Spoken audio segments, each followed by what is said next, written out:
Il y a une évolution terrifiante dans cette profession. Emmanuel disait tout à l'heure qu'on a connu des équipes de 4 voire 5 parce qu'il y avait un type au carnet, il y avait un type qui prenait 8 mesures si c'était un sanguet ou un tari. C'était de vieux appareils.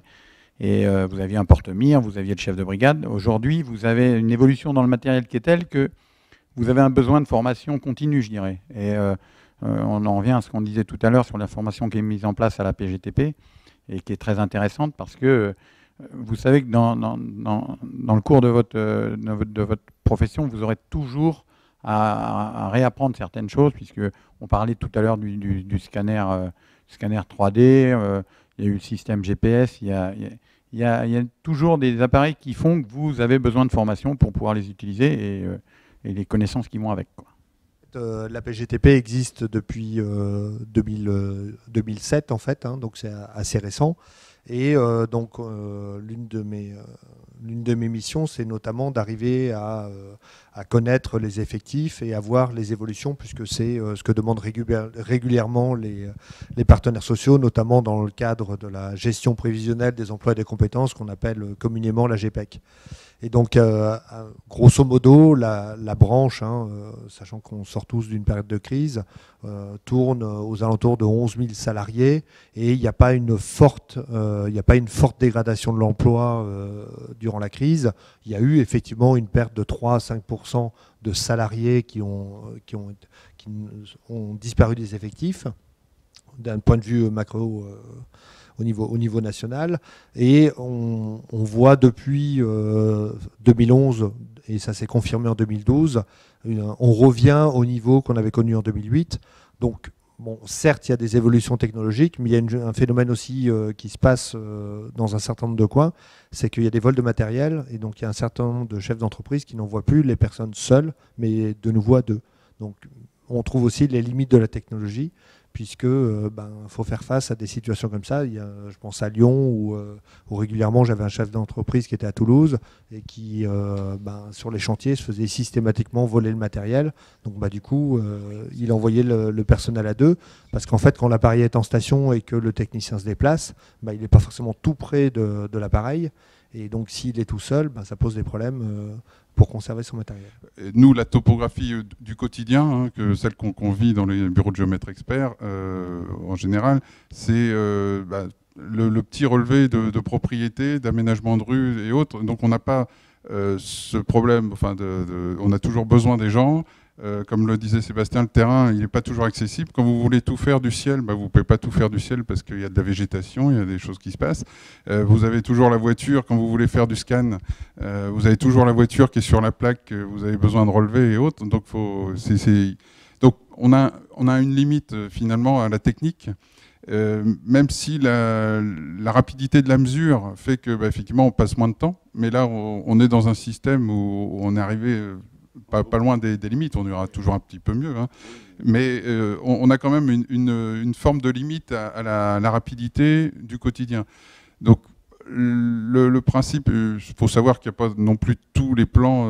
Il y a aujourd'hui des besoins, comme je le disais tout à l'heure, en fonction des besoins. Vous avez Google qui passe partout, là, et donc ça peut suffire pour certaines choses. Mais par contre, il y aura toujours ce besoin de précision sur une opération. Alors, on en est là pour moi. Après, tout ce qui est développement en Afrique ou dans d'autres pays, pour la cartographie, le cadastre, enfin tout ce qui est mis en place, effectivement, là, on est sur des échelles de relevés différents, mais qui n'impactent pas du tout sur le tissu économique local. Donc ça, c'est sur le principe.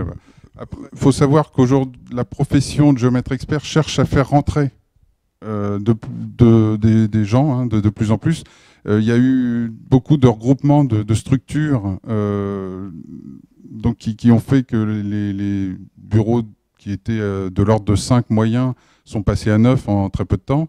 Mais c'est lié aussi au fait que il n'y a pas beaucoup de gens qui voulaient exercer la profession de géomètre expert derrière, et aussi au fait que ceux qui étaient en place avaient du mal à accepter la concurrence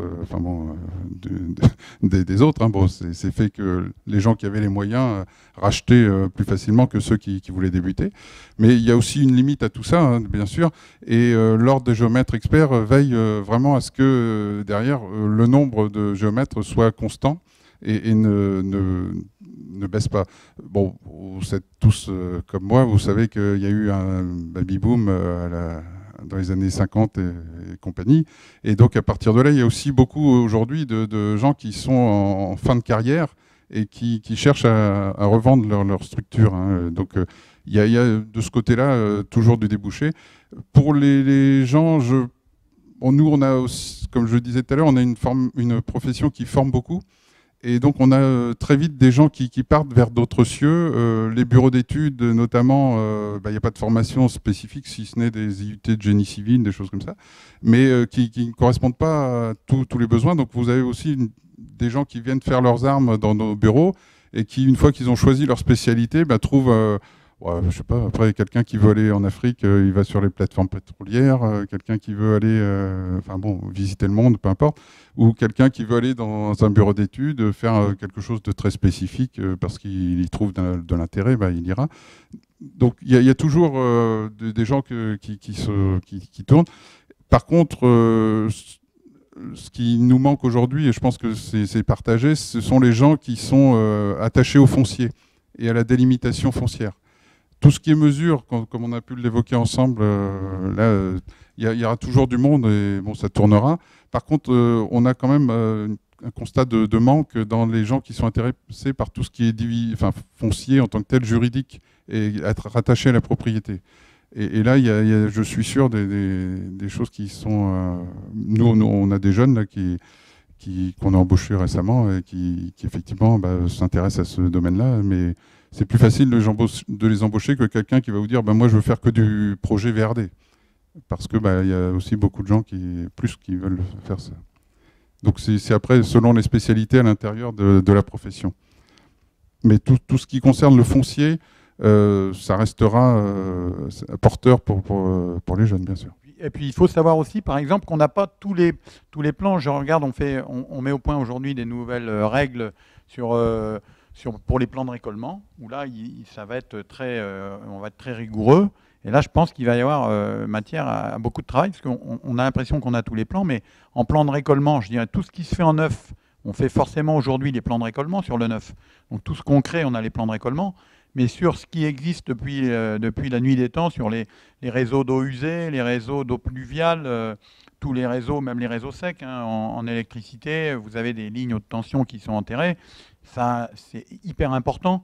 Et donc, comme on n'a pas de plan rigoureusement exact, là, il a été décidé qu'à partir de 2015, il faudra que tous les plans soient géoréférencés et soient surtout très bien levés.